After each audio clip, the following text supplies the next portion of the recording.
Hi hello everyone, welcome to my channel Srishti tutorial for maths. ನಾನು ಈ ಒಂದು ವಿಡಿಯೋದಲ್ಲಿ ಕರ್ನಾಟಕ ಪ್ರೌಢಶಿಕ್ಷಣ ಪರೀಕ್ಷಾ ಮಂಡಳಿಯವರು ಬಹು ಆಯ್ಕೆ ಪ್ರಶ್ನೆಯ ಆಧಾರಿತ ಮಾದರಿ ಪ್ರಶ್ನೆ ಪತ್ರಿಕೆ 1 ರಿಲೀಸ್ ಮಾಡಿರ್ತಕ್ಕಂಥದ್ದು 2020-21 ಇಸ್ವಿಗೆ ಸಂಬಂಧಪಟ್ಟ ಹಾಗೆ 40 ಅಂಕದ ಗಣಿತ ವಿಷಯಕ್ಕೆ ಸಂಬಂಧಪಟ್ಟಂಥ ಮಲ್ಟಿಪಲ್ ಚಾಯ್ಸ್ ಪ್ರಶ್ನೆಗಳು ಬರ್ತವೆ. ಸೊ ಅದರಲ್ಲಿ ಮೊದಲ 10 ಪ್ರಶ್ನೆಗಳ ಹೇಗೆ ಸಾಲ್ವ್ ಮಾಡೋದು, ಸೊ ಅವುಗಳ ಉತ್ತರವನ್ನು ಹೇಗೆ ಕಂಡುಹಿಡಿಬೋದು ಅನ್ನೋದಕ್ಕೆ ಸಂಬಂಧಪಟ್ಟ ಹಾಗೆ ಕನ್ನಡ ಮೀಡಿಯಂ ಜೊತೆಗೆ ಇಂಗ್ಲೀಷ್ ಮೀಡಿಯಂ ಎರಡಕ್ಕೂ ಕೂಡ ಅನ್ವಯ ಆಗೋ ರೀತಿಯಲ್ಲಿ ಮೊದಲ 10 ಪ್ರಶ್ನೆಗಳ ಆನ್ಸರ್ನ ನಾನು ನಿಮ್ಮ ಜೊತೆಗೆ ಹಂಚ್ಕೊಳ್ತಾ ಇದ್ದೀನಿ. ದಯವಿಟ್ಟು ನಮ್ಮ ಚಾನಲ್ ಸಬ್ಸ್ಕ್ರೈಬ್ ಮಾಡಿ, ವಿಡಿಯೋಸ್ ಲೈಕ್ ಮಾಡಿ, ಜೊತೆಗೆ ಕಮೆಂಟ್ ಮಾಡೋದನ್ನು ಮರಿಬೇಡಿ ಅಂತ ಹೇಳ್ತಾ, ಓಕೆ ಮಕ್ಕಳ, ಈಗ ಕ್ಲಾಸ್ ಶುರು ಮಾಡ್ತಾ ಇದ್ದೀನಿ. 2020-21 ಮಾಡೆಲ್ ಪೇಪರ್ನ ಗಣಿತಕ್ಕೆ ಸಂಬಂಧಪಟ್ಟಂಥ ಮೊದಲನೇ ಪ್ರಶ್ನೆ ಯಾವ ರೀತಿ ಇದೆ.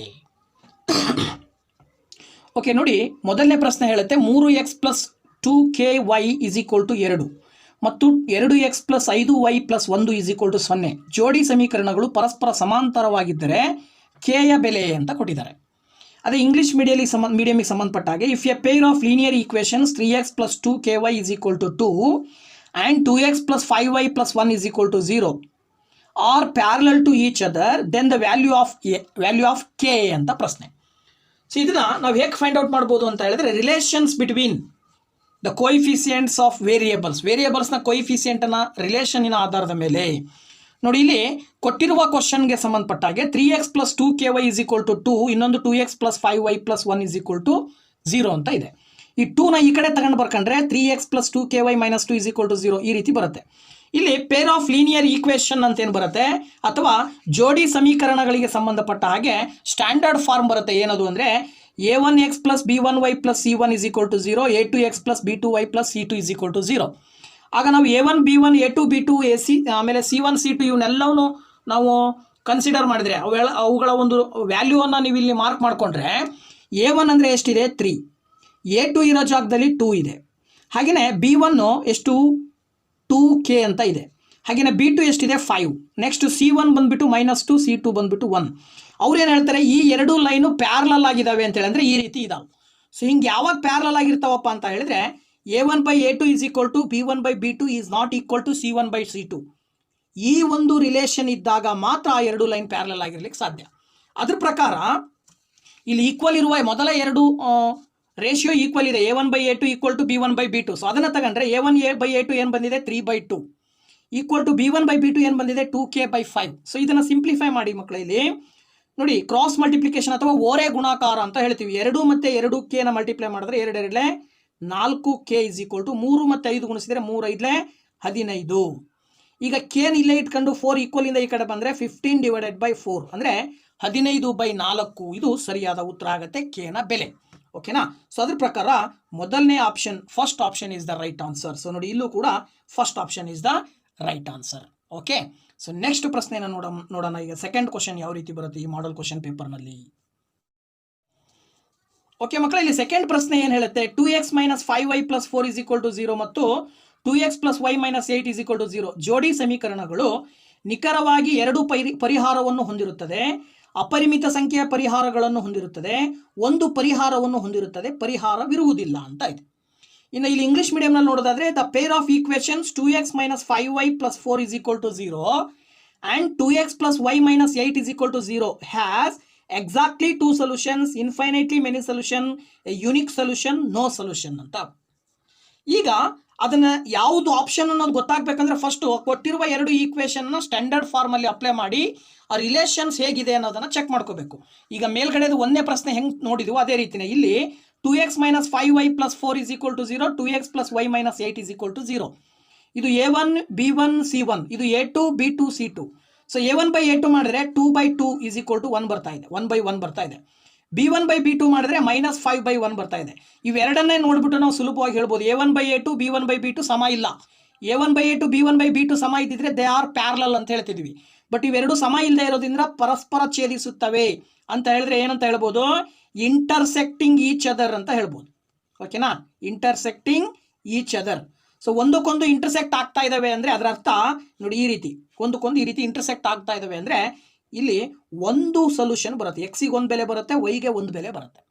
ಅದರ ಪ್ರಕಾರ ನಿಮಗೆ ಇಲ್ಲಿ ಕೊಟ್ಟಿರುವ 4 ಆಪ್ಷನಲ್ಲಿ ಒಂದು ಪರಿಹಾರವನ್ನು ಹೊಂದಿರುತ್ತದೆ ಅಂತ ಹೇಳ್ಬೋದು ನಾವು.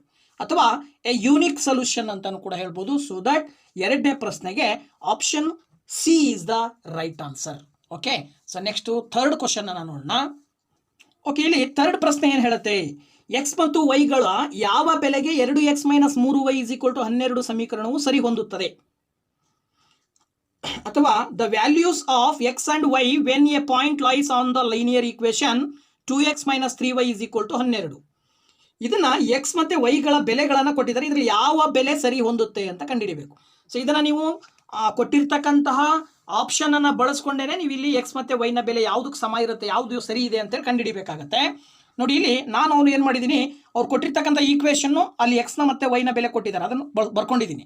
ಸೊ ಈಗ ಇದನ್ನು ಅಪ್ಲೈ ಮಾಡಿದರೆ 2 × 0 - 3 × -3 ಇದನ್ನು ಸಿಂಪ್ಲಿಫೈ ಮಾಡಿದ್ರೆ 12 ಬರುತ್ತಾ ಅಂತ ಚೆಕ್ ಮಾಡೋಣ. 2 0 0 ಬರುತ್ತೆ, 3 3 9 ಬರುತ್ತೆ. ಅದ್ರ ಪ್ರಕಾರ ಇಲ್ಲಿ 9 ಬರ್ತಾ ಇದೆ. ಆ್ಯಕ್ಚುಲಿ 12 ಬರಬೇಕಿತ್ತು, 9 ಬರ್ತಾ ಇದೆ ಅಂದರೆ ಇದು ಅಲ್ಲ ಅಂತ. ನೆಕ್ಸ್ಟ್ ನೋಡೋಣ, ನೆಕ್ಸ್ಟ್ ಆಪ್ಷನ್ನು ಇಲ್ಲಿ 2 ಅಪ್ಲೈ ಮಾಡಿ -3 × 3 ಅಪ್ಲೈ ಮಾಡಿ. ಏನು ಬರುತ್ತೆ ಇಲ್ಲಿ, 2 2 4 -3 3 9. ಸೊ -9ರಲ್ಲಿ 4 ಕಳೆದ್ರೆ ನಿಮಗೆ -5 ಬರ್ತಾ ಇದೆ. ಸೊ ಇಲ್ಲಿ 12 ಬರಬೇಕಿತ್ತು, -5 ಬರ್ತಾ ಇದೆ ಅಂದರೆ ಈ ಆಪ್ಷನ್ನು ತಪ್ಪು. ಇನ್ನು ನೆಕ್ಸ್ಟ್ ಆಪ್ಷನ್ ನೋಡೋದಾದರೆ ಇಲ್ಲಿ 2 x ಇರೋ ಜಾಗದಲ್ಲಿ 3 -3 × y ಇರೋ ಜಾಗದಲ್ಲಿ -2 ಅಪ್ಲೈ ಮಾಡಿದ್ರೆ 2 3 6 -× +3 2 6. ನೋಡಿ, ಇಲ್ಲಿ 6 6 ಕೂಡಿದ್ರೆ 12 ಬರ್ತಾ ಇದೆ, ಈ ಕಡೆನೂ 12, ಎರಡು ಕಡೆ ಆನ್ಸರ್ ಸೇಮ್ ಬರ್ತಾ ಇದೆ. ಹಾಗಾಗಿ ನಿಮಗೆ ಮೂರನೇ ಪ್ರಶ್ನೆಗೆ option C is the right answer. ಓಕೆನಾ ಮಕ್ಕಳ? ಸೊ ನೆಕ್ಸ್ಟು ಫೋರ್ತ್ ಪ್ರಶ್ನೆಯನ್ನು ನೋಡೋಣ. ಸೊ ಇಲ್ಲಿ ಫೋರ್ತ್ ಕ್ವಶನ್ ಏನು ಹೇಳುತ್ತೆ ಅಂತಂದರೆ, ರೇಖಾತ್ಮಕ ಸಮೀಕರಣ ಜೋಡಿಗೆ ಸಂಬಂಧಪಟ್ಟಂತೆ ಈ ಕೆಳಗಿನ ಹೇಳಿಕೆಗಳಲ್ಲಿ ತಪ್ಪಾಗಿರುವ ಹೇಳಿಕೆಯನ್ನು ಗುರುತಿಸಿ ಅಂತ ಇದೆ.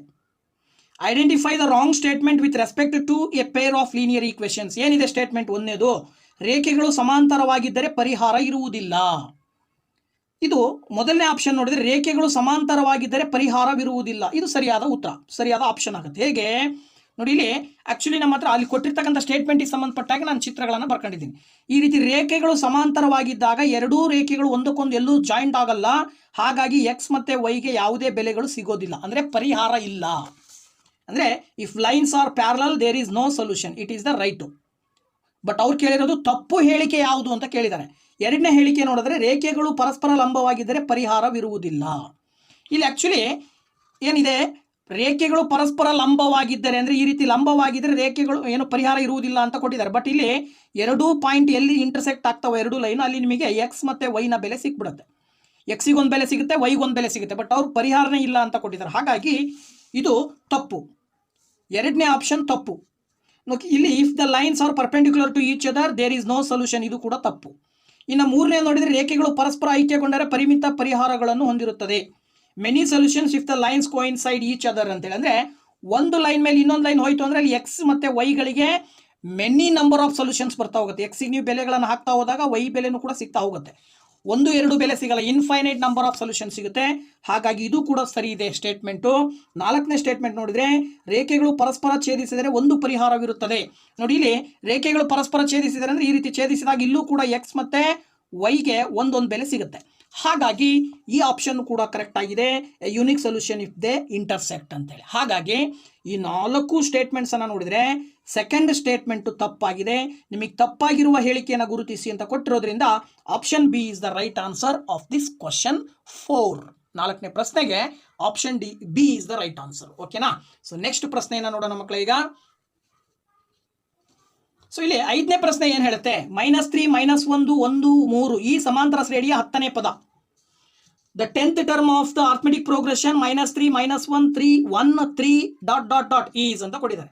ಇಲ್ಲಿ ಅರ್ಥಮೆಟಿಕ್ ಪ್ರೋಗ್ರೆಷನ್ ಅಥವಾ ಸಮಾಂತರ ಶ್ರೇಣಿಯಲ್ಲಿ 10ನೇ ಪದ ಕಂಡುಹಿಡಿಯಲಿಕ್ಕೆ ನಮಗೆ ಒಂದು ಸೂತ್ರ ಬರುತ್ತೆ. ಆ ಸೂತ್ರದ ಪ್ರಕಾರ ಈ ಲೆಕ್ಕ ಮಾಡಬೇಕಾಗತ್ತೆ. ನೋಡಿ, ಇಲ್ಲಿ ಕೊಟ್ಟಿರುವಂಥ ಶ್ರೇಣಿಯನ್ನು ಫಸ್ಟ್ ಬರ್ಕೊಂಡಿದ್ದೀನಿ. ಅದರಲ್ಲಿ ಮೊದಲನೇ ಪದ ಏನಾಗುತ್ತೆ, a = -3, ಡಿ ಅಂದರೆ ಸಾಮಾನ್ಯ ವ್ಯತ್ಯಾಸ ಅಥವಾ ಕಾಮನ್ ಡಿಫರೆನ್ಸ್ ಅಂತ ಹೇಳ್ತೀವಿ. a2 - a1 ಅಂದರೆ ಎರಡನೇ ಪದದಲ್ಲಿ ಮೊದಲನೇ ಪದವನ್ನು ಕಳೆದ್ರೆ ನಿಮಗೆ ಸಾಮಾನ್ಯ ವ್ಯತ್ಯಾಸ ಅಥವಾ ಕಾಮನ್ ಡಿಫರೆನ್ಸ್ ಸಿಗುತ್ತೆ. ಸೊ ಎರಡನೇ ಪದ ಇಲ್ಲಿ ಏನಿದೆ, -1 -3 ಮಾಡಿದ್ರೆ ಇಲ್ಲಿ ನೋಡಿ ಮೈನಸ್ ಇಂಟು ಮೈನಸ್ ಪ್ಲಸ್ ಆಗುತ್ತೆ. 3ರಲ್ಲಿ 1 ಕಳೆದ್ರೆ ನಿಮಗೆ 2 ಬರ್ತಾ ಇದೆ. ಹಾಗೇನೆ ಎನ್ ಅವರೇ ಕೊಟ್ಟಿದ್ದಾರೆ ಮೊದಲ 10ನೇ ಪದಗಳು ಅಂತೇಳಿ. 10ನೇ ಪದ ಯಾವುದು ಅಂತ ಕಂಡುಹಿಡಿಬೇಕು. ಸೊ ನಮಗೆ ಸೂತ್ರ ಬಂದ್ಬಿಟ್ಟು an = a + n - 1 × d. So ಈ ಸೂತ್ರಕ್ಕೆ ನೀವು ಆ ವ್ಯಾಲ್ಯೂಸನ್ನು ಅಪ್ಲೈ ಮಾಡಿದ್ರೆ a10 = a ಅಂತ ಹೇಳಿದ್ರೆ -3 + 10 - 1 ಇಂಟು ಡಿ ಅಂತ ಹೇಳಿದ್ರೆ 2. ನಿಮಗೆ ಸುಲಭವಾಗಿ ಆನ್ಸರ್ ಸಿಗ್ತಾ ಇದೆ ನೋಡಿ ಮಕ್ಕಳೇ. ಇಲ್ಲಿ -3 + 10ರಲ್ಲಿ 1 ಹೋದರೆ 9, 9ನ್ನು 2ರಿಂದ ಗುಣಿಸಿದ್ರೆ 18. ಈಗ ಒಂದಕ್ಕೆ ಪ್ಲಸ್ ಒಂದಕ್ಕೆ ಮೈನಸ್ ಇರೋದ್ರಿಂದ 18ರಲ್ಲಿ 3ನ್ನು ನೀವು ಕಳೆದಾಗ 18ರಲ್ಲಿ 3ನ್ನು ಕಳೆದ್ರೆ ನಿಮಗೆ ಏನು ಬರ್ತಾ ಇದೆ ಉತ್ತರ 15 ಬರುತ್ತೆ. ಆ ಕಾರಣದಿಂದ 10th term of an arithmetic progression is 15. So that option D is the right answer. ಓಕೆನಾ ಮಕ್ಕಳ? ಸೊ ನೆಕ್ಸ್ಟ್ ಪ್ರಶ್ನೆ 6ನೇ ಪ್ರಶ್ನೆ ಹೋಗೋಣ ಈಗ. ಸೊ 6ನೇ ಪ್ರಶ್ನೆ ಹೇಳುತ್ತೆ, ಒಂದು ಸಮಾಂತರ ಶ್ರೇಣಿಯ ಎನ್ನನೇ ಪದ an = 7 - 4n ಆದರೆ ಶ್ರೇಣಿಯಲ್ಲಿನ ಸಾಮಾನ್ಯ ವ್ಯತ್ಯಾಸ. The nth term of an arithmetic progression is given by an = 7 - 4n then the common difference ಅಂತ ಕೊಟ್ಟಿದ್ದಾರೆ. ಸೊ ಇದನ್ನು ಕಂಡುಹಿಡಿಬೇಕಂದ್ರೆ ಮೊದಲ ಪದ ಎರಡನೇ ಪದ ಕಂಡುಹಿಡ್ಕೋಬೇಕು. ಸಾಮಾನ್ಯ ವ್ಯತ್ಯಾಸ ಬೇಕಾದಾಗ ಎರಡನೇ ಪದದಲ್ಲಿ ಮೊದಲನೇ ಪದವನ್ನು ಕಳಿಬೇಕು. ನೋಡಿ ಇಲ್ಲಿ ಮೊದಲ ಪದ ಬೇಕು ಅಂದರೆ n ಇರೋ ಜಾಗದಲ್ಲಿ 1ಅನ್ನು ಹಾಕಿದರೆ 4 × 1 ಅಲ್ಲಿಗೆ a1 = 7ರಲ್ಲಿ 4, 4 ಒಂದೇ 4 ಬರುತ್ತೆ. 7ರಲ್ಲಿ 4 ಕಳೆದ್ರೆ 3 ಬಂತು. ಹಾಗೆಯೇ a2 ಕಂಡುಹಿಡಿಬೇಕು ಅಂದರೆ 7 - 4 × 2 ಮಾಡಬೇಕು. ಆಗ a2 ಸಿಗುತ್ತೆ. 7 - 4 2 8. ಸೊ ಆಗ a2 = 8ರಲ್ಲಿ 7 ಕಳಿಬೇಕು, ಒಂದು ಚಿಹ್ನೆ ಮೈನಸ್ ಇರೋದ್ರಿಂದ -1 ಬರ್ತಾ ಇದೆ. ಈಗ ನಿಮಗೆ ಸಾಮಾನ್ಯ ವ್ಯತ್ಯಾಸ ಅಥವಾ ಕಾಮನ್ ಡಿಫರೆನ್ಸ್ ಬೇಕು ಅಂದರೆ ಏನು ಮಾಡಬೇಕಾಗುತ್ತೆ? ಮೊದಲು ಎರಡನೇ ಪದದಲ್ಲಿ ಮೊದಲನೇ ಪದವನ್ನು ಕಳಿಬೇಕು. ಅದ್ರ ಪ್ರಕಾರ a2 - a1 ಅಂತ ಹೇಳಿದ್ರೆ -1 - 3. ಸೊ -1 - 3 ಕೂಡಿದ್ರೆ ನಿಮಗೆ ಏನು ಬರ್ತಾ ಇದೆ ಉತ್ತರ? -4. ಹಾಗಾಗಿ ಸಾಮಾನ್ಯ ವ್ಯತ್ಯಾಸ -4 ಸರಿಯಾದ ಉತ್ತರ ಆಗುತ್ತೆ. So that option B is the right answer of the question number 6. ಓಕೆನಾ? ನೆಕ್ಸ್ಟ್ 7ನೇ ಪ್ರಶ್ನೆ ಹೋಗೋಣ ಈಗ. ಸೊ 7ನೇ ಪ್ರಶ್ನೆ ಹೇಳುತ್ತೆ 4ab 28 ಪದಗಳು ಸಮಾಂತರ ಶ್ರೇಣಿಯಲ್ಲಿದ್ದರೆ b ಯ ಬೆಲೆ ಅಂತೇಳಿ. If 4ab 28 are in the arithmetic progression then the value of b ಅಂತ ಕೊಟ್ಟಿದ್ದಾರೆ. ಈಗ ನೀವು ಇದನ್ನು ಹೇಗೆ ಕಂಡುಹಿಡಿಬಹುದು ಅಂತ ಹೇಳಿದ್ರೆ ಇದನ್ನು ಕೂಡ ಸಮಾಂತರ ಶ್ರೇಣಿಗೆ ಸಂಬಂಧಪಟ್ಟ ಹಾಗೆ ಕೊಟ್ಟಿರುವ ಪದಗಳನ್ನು a1 a2 a3 a4 ಅಂತ ತಗೊಳ್ತೀವಿ. ಈಗ ನಮಗೆ ಗೊತ್ತಿದೆ ಸಾಮಾನ್ಯ ವ್ಯತ್ಯಾಸ ಯಾವುದಕ್ಕೆ ಸಮ ಇರುತ್ತೆ ಅಂದರೆ ಎರಡನೇ ಪದದಲ್ಲಿ ಒಂದನೇ ಪದವನ್ನು ಕಳೆದ್ರೆ ಅದಕ್ಕೆ ಎಷ್ಟು ಬರುತ್ತೋ ಉತ್ತರ, ಮೂರನೇ ಪದದಲ್ಲಿ 4ನೇ ಪದದಲ್ಲಿ ಎರಡನೇ ಪದವನ್ನು ಅಂದರೆ ಮೂರನೇ ಪದವನ್ನು ಕಳೆದ್ರೂ ಕೂಡ ಅದೇ ಉತ್ತರ ಬರುತ್ತೆ. ಅಂದರೆ a2 - a1 ಎಷ್ಟು ಬರುತ್ತೋ a4 - a3 ಕೂಡ ಅಷ್ಟೇ ಬರುತ್ತೆ. ಅದ್ರ ಪ್ರಕಾರ ಈಗ a2 - a1 ಮಾಡಿದ್ರೆ a2 ಎಷ್ಟಿದೆ? a ಮೈನಸ್ a1 ಅಂದರೆ 4 = a4 - a3 ಅಂತ ಹೇಳಿದ್ರೆ a4 ಎಷ್ಟಿದೆ ಇಲ್ಲಿ? 28 ಮೈನಸ್ a3 ಅಂತ ಹೇಳಿದ್ರೆ b ಅಂತ ಹೇಳ್ಬೋದು ನಾವು. ಸರಿನಾ? ಅಥವಾ ನಾವು ಇನ್ನೊಂದು ರೀತಿ ಹೇಗೆ ತಗೊಳ್ಬೋದು? a2 - a1 = a3 - a2 ಅಂತ ತಗೊಳ್ರಿ ಒಂದ್ಸರಿ. ಆಗ ಏನು ಬರುತ್ತೆ? a - 4 = a3 - a2 ಅಂತ ಹೇಳಿದ್ರೆ ಏನು ಬರುತ್ತೆ? b - a ಬರುತ್ತೆ ಇಲ್ಲಿ. ಆ್ಯಕ್ಚುಲಿ b - a ಈ ಕಡೆ ನೋಡಿ, ಇಲ್ಲಿ a ಈ -a ಈ ಕಡೆ ಬಂದರೆ +a = b -4 ಈ ಕಡೆ ಬಂದರೆ +4. ಅಲ್ಲಿಗೆ a + a 2a = b + 4 ಬರ್ತಾ ಇದೆ. ಅಲ್ಲಿಗೆ a = ಏನಾಗುತ್ತೆ? b + 4 / 2 ಬಂತು. ಓಕೆನಾ? ಸೊ ನೆಕ್ಸ್ಟು a2 - a1 = ಅಂದರೆ a2 - a1 = a4 - a3 ಅಂತ ತಗೊಳ್ಳಿ. ಈಗ a2 - a1 ಅಂತ ಹೇಳಿದ್ರೆ ಏನು ಬರುತ್ತೆ? a - 4 = a4 - a3 ಅಂತ ಹೇಳಿದ್ರೆ ಆ್ಯಕ್ಚುಲಿ ನಿಮಗೆ ಏನು ಬರುತ್ತೆ? 28 - b. ಓಕೆನಾ? ಈಗ a ಇರೋ ಜಾಗದಲ್ಲಿ ಇದನ್ನು ಅಪ್ಲೈ ಮಾಡಿದ್ರೆ b + 4/2 -4 = 28 - b ಬರ್ತಾ ಇದೆ.